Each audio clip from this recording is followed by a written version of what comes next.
It's the othering of that rhetoric. It's the villainizing of that rhetoric. It's literally the stirring up of xenophobia, fear of the other, that is the opposite of what hospitality is in the New Testament, which is love of the stranger, love of the other instead of fear.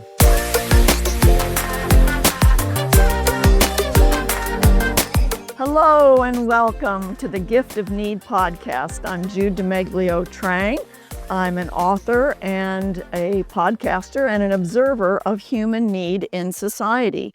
And this podcast seeks to address the overlooked power of human need and how it can be, instead of a burden, an opportunity and a gift. And I hope to just whet your appetite and get you to think about ways in which your need might be turned around into something different. And how I do that is with amazing guests like my guest today. Pastor Chris Davis is with me from Alexandria, Virginia, and we're going to be talking about why we need to offer hope and mercy to immigrants and strangers. Hi, Chris. Hi, thanks for having me. Oh, thanks for joining me. And I know you're a busy man, and I appreciate you taking the time to be with us. Chris is a pastor, a husband, a father, a writer, an author, and a lot of things. And so, Chris, why don't you start by telling us a little bit about your background? Sure. And if I can start, I'll tell you where I'm from and all of that. But the first thing I would like to say is I am a person who did not do well with the idea of need. And so I love the premise of your podcast. I don't know if you've seen the internet meme that the three hardest things to say are, I was wrong, I need help, and Worcestershire sauce. And I've used that in our church because for me, the coming to terms with those words, I need help, that has been a massive transformation for me. I grew up in suburban Atlanta, a very upper middle class suburb called Peachtree City. Wonderful Christian home. Was raised in a Baptist church. Was since the Lord's calling to ministry towards the end of my college time in Birmingham, Alabama, at Samford University. Went from there to serve in a church in the coal fields of West Virginia, where my home church in Atlanta had planted a church, moving toward those in need, one of the more depressed areas in America. And then from there, I went to seminary in Minneapolis.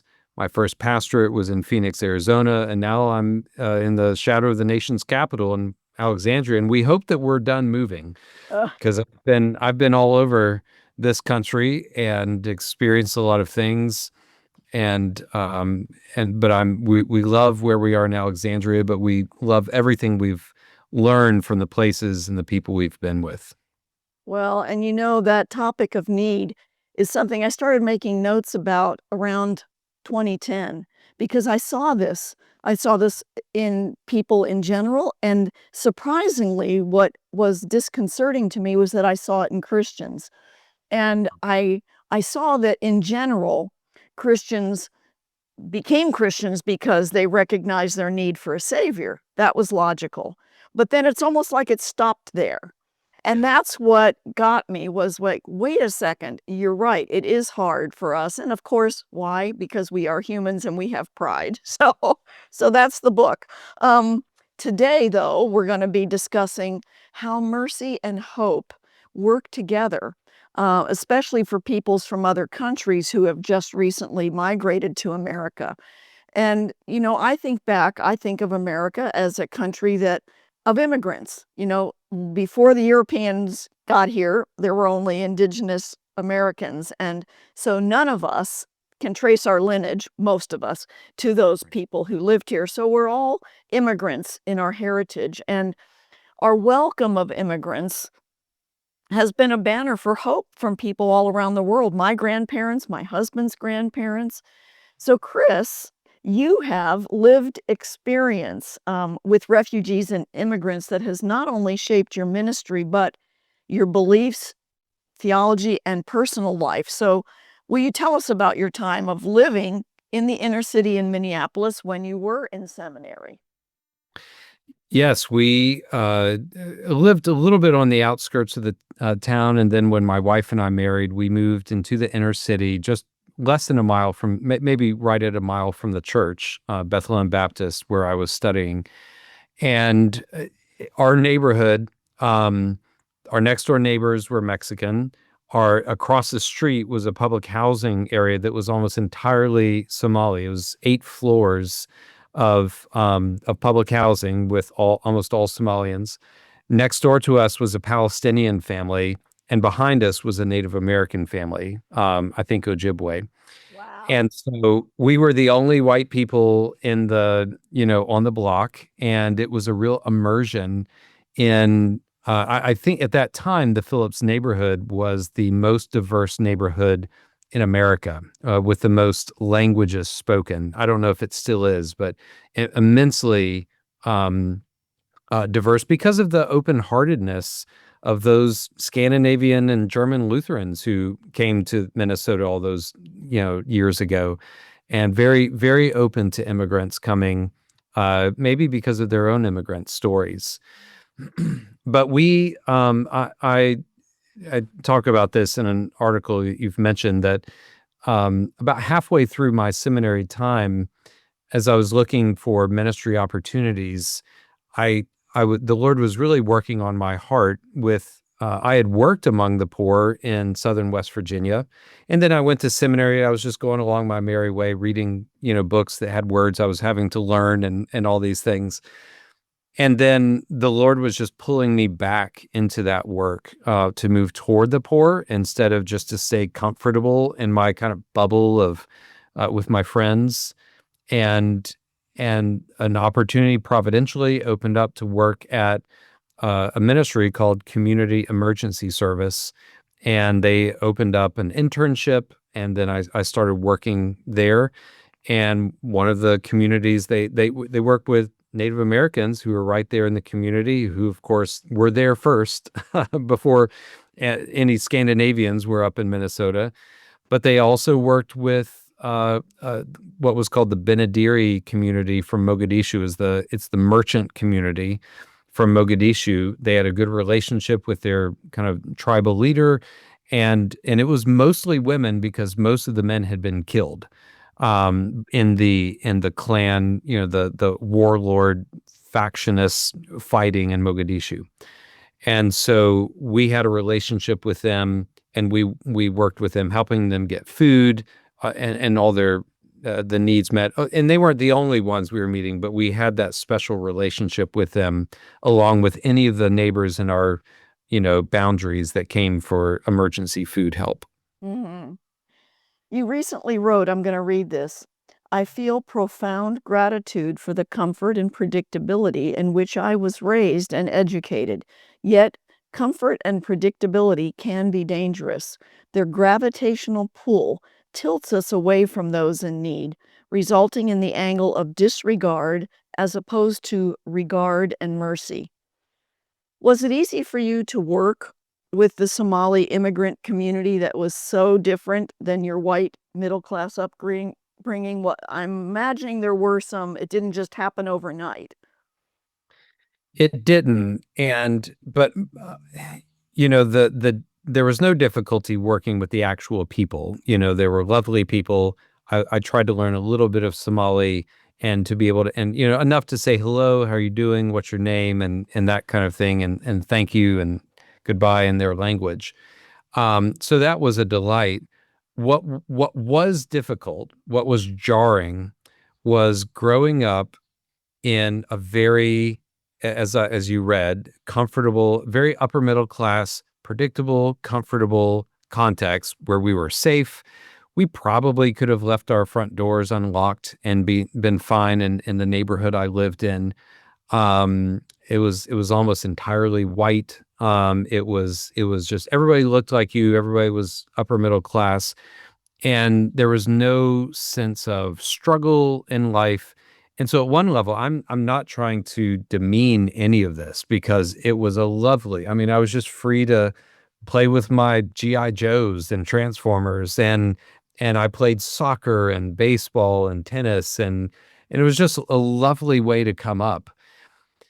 And you never really had to solve life's problems because we were pretty well sheltered from that. What was difficult was coming into contact with people whose lives were in disarray. And you think about the Good Samaritan story, you think about the man beaten and left for dead. The person walking on the other side of the road looks at that man and they're like, who knows what's going on, right? You've heard all these suggestions when people preach on this. Maybe it's a trap. Maybe he's not hurt. And as soon as I go over there, the real bandits are going to jump up and they're going to beat me up and take my stuff. Or maybe he's dead. And if I touch him, I'll be ceremonially unclean. I'll be unable to do my job as a priest or a Levite. But whatever it is, it's messy. That's what is difficult. And honestly, this was true in Southern West Virginia, in one of the more economically depressed areas in America, working with poor whites there.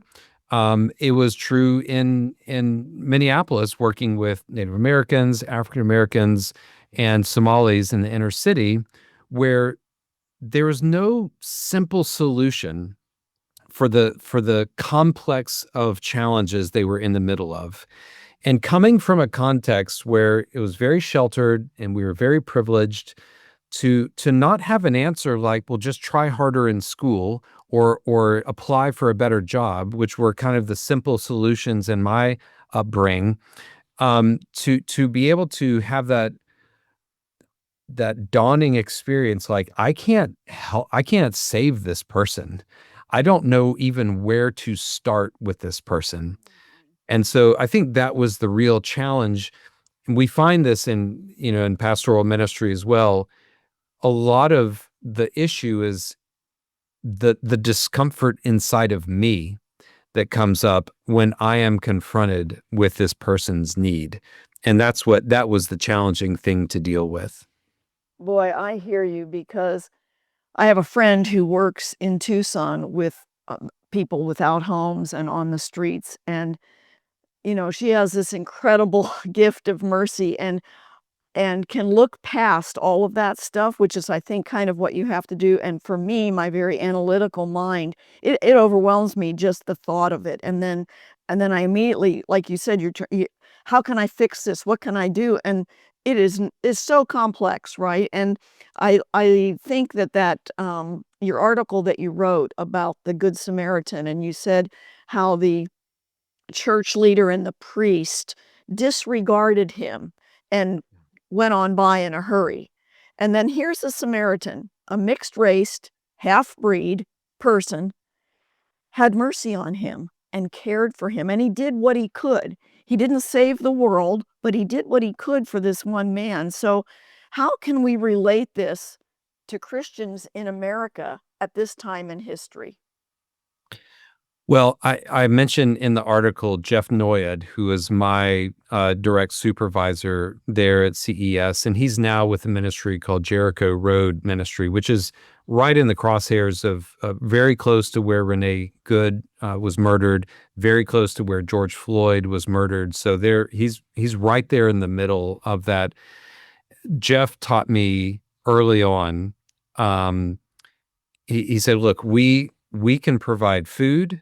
We provide a little bit of rental assistance, and he listed off the few other things that particular ministry provided. He said, people will come in here and ask for a dozen different things that we cannot help them with. But what we can give them, that is the most important thing, is you can look that person in the eye and you can treat them as a human being created in the image of God, worthy of dignity and respect. And even if we can do nothing else that they ask for, we say, could I get you a cup of water? Could I give you a cup of coffee? Would you like to sit down and talk for a minute?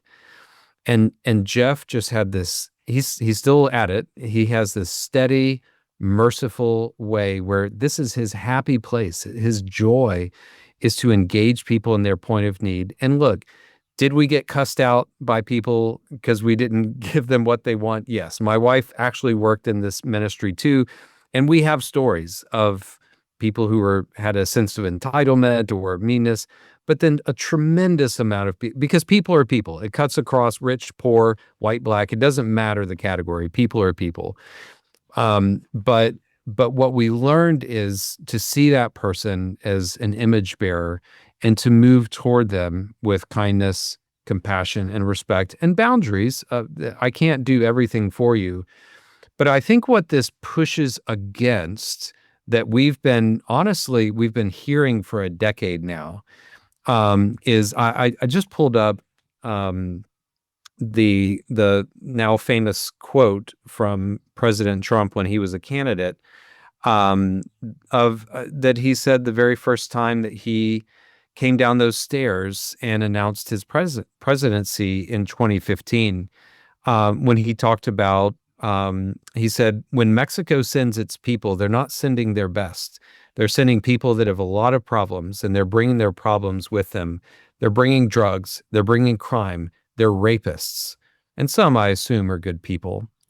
And of course, statistically speaking, that was in 2015. Statistically speaking, we know this is not true.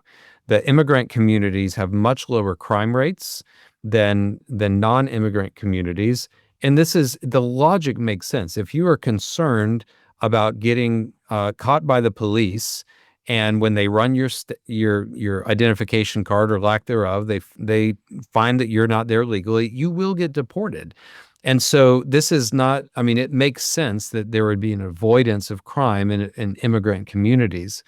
But the larger significance beyond the stats and, people throwing out numbers at each other Right. is the dehumanizing effect of the rhetoric that we have heard. I mean, just think of the Haitians rant that we heard in the presidential election about they're eating the dogs, they're eating the cats. I went to church the next day. Our church is very politically diverse, from maybe not the far right and the far left, but we have right and left. We have MAGA and we have never Trumpers. We have all sorts in our church. And even some people that I knew were pretty friendly to Donald Trump. When I just mentioned like eating the dogs, they were like, they knew it was ridiculous. They knew it was absurd. And we have Haitians in our church. And it's the othering of that rhetoric. It's the villainizing of that rhetoric. It's literally the stirring up of xenophobia, fear of the other, that is the opposite of what hospitality is in the New Testament, which is love of the stranger, love of the other instead of fear. Yeah, that's it. And do you think that the immigrants now who actually might get into America as we shrink our immigration allowances and our borders, and that today that they'll feel that they would be offered mercy? Are they fearful? Are the new policies towards immigrants and immigration intended to intimidate? I mean, it's working if it was intended that way. I'm in a home group with all immigrants. I'm the only non-immigrant in the group, and um, and just recently there was conversation about somebody who has a green card, and these are all people who came, quote, the right way. Now, when I was in Phoenix, it was a much different story and that Phoenix is another story. Um, but the but even there was a conversation about, should I try to get my citizenship? And the other immigrants in the group, which was everybody, and they were like, hold off, because even those who are doing it the right way, they're finding any way to get you, even to strip you of your green card and to send you back, even though you've done everything correctly. And so, I mean, there's an older Indonesian lady in our church who did everything the right way. She has her green card and everything, but she carries around her U.S. passport with her everywhere now because you see enough of the news, and it's terrifying. And her daughter works in D.C. in the law, in the in an attorney context in the government, and she's like, just in case, mom, just take it around in case you get pulled over. because there is a genuine fear that is being stirred up, again, even amongst those who did all the things right. And so it is a really sad state of affairs where things are. Yes, and when I've had people say, with regardless of the politics and the corruption in different movements, um, people will come back to me and talks about immigrants and prejudice. Oh, well, all lives matter. And I'll go, of course, all lives matter. All lives matter to everyone, including to God. But when's the last time you, as somebody with pale white skin, got stopped just because the color of your skin or your taillight was out and you're ordered out of the car at gunpoint? I mean, that is not equal treatment. And so this intimidation, um, I just think this brutal enforcement of immigration, that I think is the thing that's finally bringing out Christians to say, whoa, regardless, like you said, of whether you're a conservative or not a conservative, or whatever your politics are, what we know as humans is that regard, like you wrote in your article, to be seen as a human being and to be treated that way and to not be treated like what we are witnessing on videos and stuff.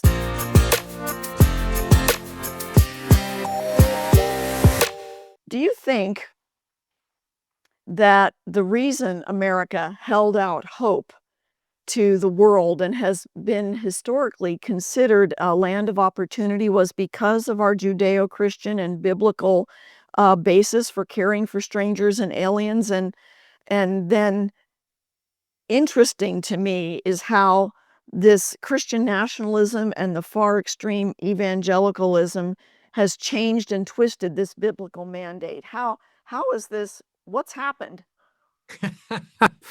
Well, your listeners will be happy to know I'm going to resolve all of this in the next 90 Okay, seconds. good, good. Uh, that's a joke. One thing that is unique about America, I don't know if you've read the book, 1491, or the history of how, even without malice, the bringing over of diseases like smallpox with the original, the early European settlers or explorers absolutely decimated North America. I mean, the best estimates as of this point are that about 90% of the inhabitants of what we would call the United States died because they had zero immunities, and this thing just took almost everybody out. And so by the time you get to the Pilgrims and all the Spaniards coming in the 1500s, like, things are in absolute turmoil, and the land was kind of here for the taking because the different tribes and all the wars they were fighting with each other, things were just it was apocalyptic. It was an absolute collapse. So here you have this vast amount of land, with only about 10% of the inhabitants from 100 years earlier. And it's just this historically unique situation where, again, I'm not a historian, I'm a pastor, but I'm just saying you had all this land, and it was a land of opportunity. And I believe there's plenty of bad examples of Christian charity towards the indigenous peoples who were here. And of course a few shining spots as well. But here's what I'll say when it comes to what irks me the most about this general conversation. We are a nation of immigrants.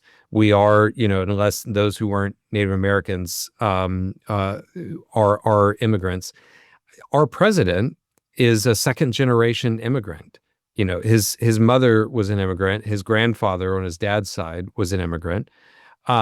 Stephen Miller, whose policies are driving most of this. There's an article everybody should look at from around 2018 that his uncle wrote about Stephen Miller's own immigrant story. His grandfather came in the early 1900s from Belarus, and had the policies been in place that Stephen Miller is putting in place, he would not be here.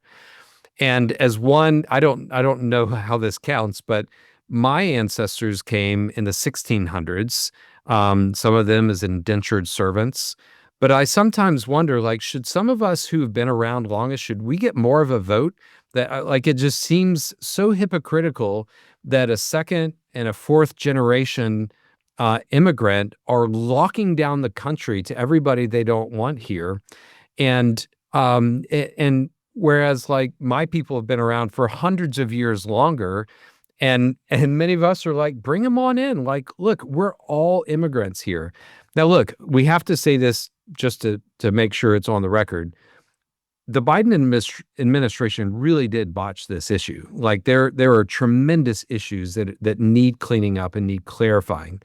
And so there's no question that there have to be borders, there have to be quotas for how many people can be allowed in, and that the government has to do their job. Congress has to do their job, and to figure out immigration reform, both strong borders and the appropriate amount of people left in. But as a pastor, what I'm addressing here mostly is, how are we viewing our neighbors from other countries? Are we viewing them as threats, as strangers to be feared and to be guarded against? Or are we, like the Good Samaritan, moving across the street and saying, how can we serve you? Exactly. And that's where then, to me, there has to be a clear line between what Christians accept as saying, well, we've got these politics and we've got, yes, Congress has failed us. Bill Clinton was trying to, if I remember correctly, in the 90s, get an immigration upgrade and a guest worker program. Congress has failed the American people, and that we can all agree upon. But in the meanwhile, this is the question: how is it that we treat the stranger and alien? There is no hint in the New Testament at all, between Jesus and all those guys that he hung out with, about treating strangers and aliens like they are being treated in America today. So I want to go back a little bit, Chris. Your experiences in Minneapolis, and your experience in the immigrant community and thing, also affected you and your wife personally in your lives. Can you share a little bit about that with us? Yeah, and this would be more, I mean, in the broader context of own owning our national sins and just reckoning with coming from a very white upper middle class bubble and starting to reckon with our national sins, starting with the treatment of the indigenous peoples, and then very shortly thereafter, the transatlantic slave trade, and not just slavery as, there's been slavery throughout human history. It's not justified, but it has existed. But chattel slavery, in which successive generations are owned. I have family wills going back into the 1700s of my ancestors, where in those wills there are beds, there are horses, there are farms, and there are people. And it is apportioning out which children of theirs get which of the enslaved persons. And so there's no hope here in this American slavery. And as you get, as again, a privileged white person, as you get awakened to these things, you start saying, what can I do? Like, you feel this sense of weight. And I know I didn't do this, but I also feel horrible that it happened. And the church I was studying at, Bethlehem Baptist Church, had one of the ways they engaged the realities of racism and the historic injustices against Africans and African Americans in America was through adoption. When they connected to an adoption agency, actually in my hometown of Atlanta, and where there were a number of African American children who needed to be adopted and were not finding homes. And so they formed this special relationship. And so by the time I got to Bethlehem in 2002, there were all these like pasty Scandinavian families with African American kids.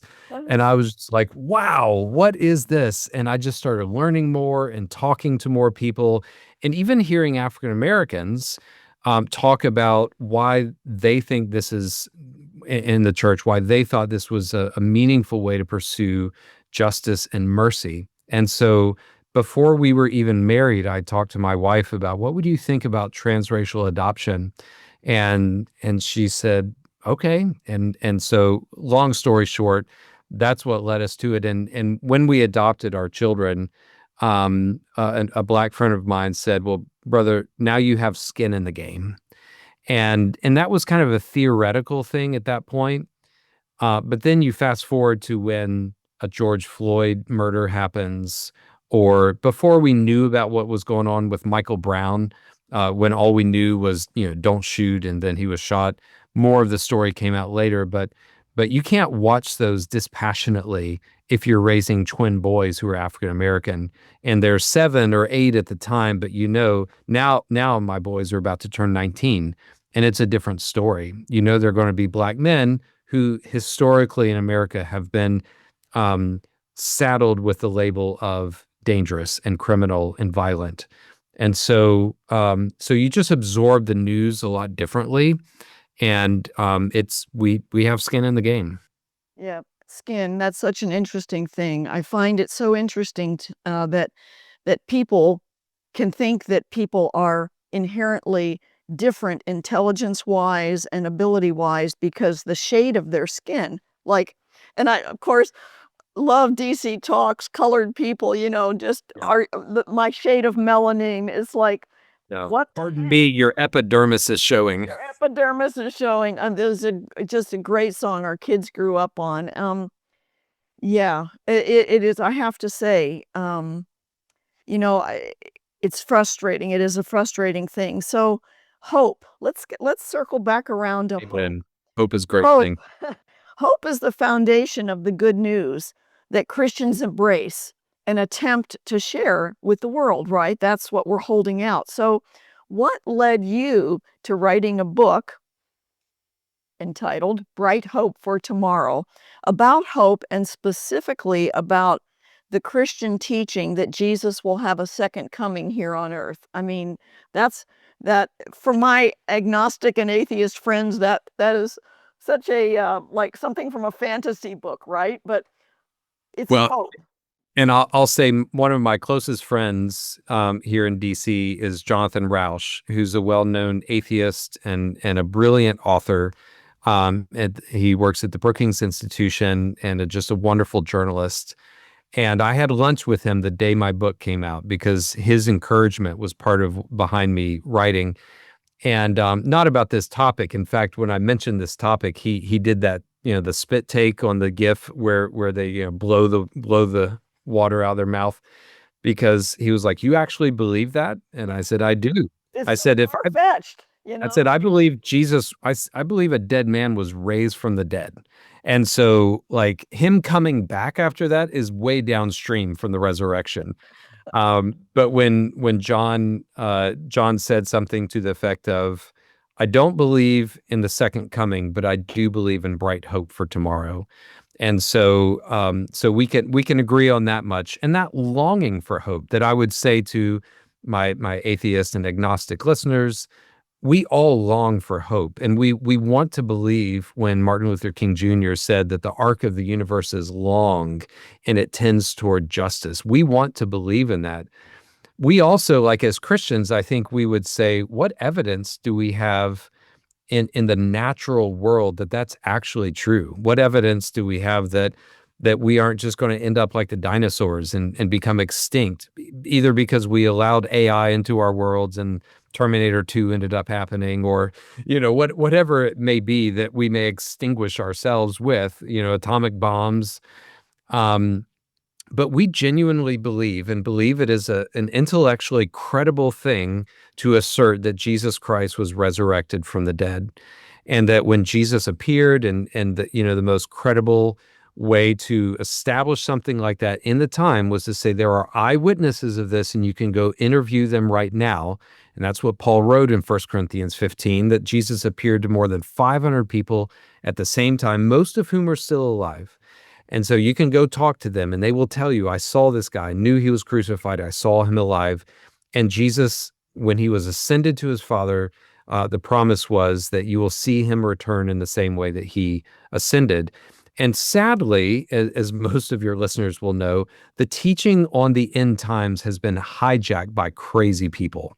And this is, there, whether it's the Millerites or whether it's Harold Camping or whatever the the prognostication of the day is, it has become all about predicting when it would happen. Whereas the New Testament focus is how should the fact of Jesus, the promise of Jesus's return, transform how you live right now? And That's so, the question. That's and that's the $50 question that I wanted to ask. So how does that hope train people to live and see the world differently today as yeah. they live their lives? Well, it teaches us to live into the future, to live into the moment when Jesus returns to make all things right and to set all things right, to bring justice and to make all things new. And the Christian life is an essentially forward-looking life, not necessarily a pie in the sky in the by and by, where we just dream about heaven, but when our connection to the risen Christ and the promise of his return to make all things new and to bring about not just the kind of Gary Larson heaven that we saw in the Far Side comics, but an actual new creation with trees and rivers and grass and land. That this world of justice, this world of peace, this world of harmony that we all long for, that Jesus, just as he was resurrected from the dead, he will resurrect all things. And so, what does it look like to live into this through the indwelling of the Holy Spirit now that gives us these tastes, this down payment, this initial foretaste of that coming kingdom and the presence of God with us now? What does it look like to live in such anticipation of that coming kingdom that we can be released from our sense of having to claw and grasp and grab all the things we can in this life, as if the Egyptian pharaohs had it right and we could be buried with all of our stuff to have in the afterlife. You can take it And with you, right? And so I think that's the thing. That is one of the things that really is disturbing to me with the religious right and the Christian nationalism and this thing in evangelicalism. And it seems to me that they've placed their hope in a future where it all relates to this earth. And that, so kind of almost the exact opposite of what Christians are taught, which is to not store up for yourselves treasures on earth, but to store them up in heaven, Jesus' exact words. So we're spending a lot of this time and effort trying to make our country, even if it's not for personal gain, right? We want to make our country a place where we won't ever want to leave. It'll be a theocracy. Everybody will be doing the right things. Well, I mean, where did that come from? That is nowhere in the New Testament, right? So I understand there is a balance between working to see the principles of God's kingdom at work on earth and in our lives, right? As much as we can, but to alleviate poverty and suffering and to take care of the stranger and the alien. But there's some balance between that and trying to establish that kingdom yeah, as a physical place here on earth. yeah. I mean, I what would I would just say I would say two things. Number one, look at history and ask how well has that gone for us? The not at all. the the old joke about the Holy Roman Empire, that it was neither holy nor Roman nor an empire. Yeah. But look at the Crusades. Look at all the times when Christians, even I think most Catholics today would look at the state of the Roman Catholic Church at the time of the Reformation 500 years ago and say, "Oh yeah, it was deeply corrupt and needed reformation," right? Even if they didn't agree with the theology of Martin Luther. But so number one, how well has that worked out for us? And number two, and knowing that command never came from Jesus. Number two, and especially if, for your non-Christian listeners, I would say just start with the Beatitudes of Jesus. And I would say to your Christian listeners, just start with the Beatitudes of Jesus. Yeah. And you will find what it looks like to live a life that is forward looking, and that is established in the present kingdom of God now that Jesus came saying, the kingdom of heaven, the kingdom of God is here. It is at hand. Repent and believe the gospel. So he came bringing the kingdom because he's the king. He came bringing that rule, the authority of God. He proved it by casting out demons, raising the dead, multiplying bread, calming the sea, all these acts of authority to show I am the king. But he didn't do that to overthrow Rome and set up a kingdom on earth. He came saying, blessed are the poor in spirit, for theirs is the kingdom of heaven. Blessed are those who mourn, for they shall be comforted. Probably not in this lifetime, probably at the return of Christ. Blessed are the meek, for they shall inherit the earth. So don't build up your little fiefdom now.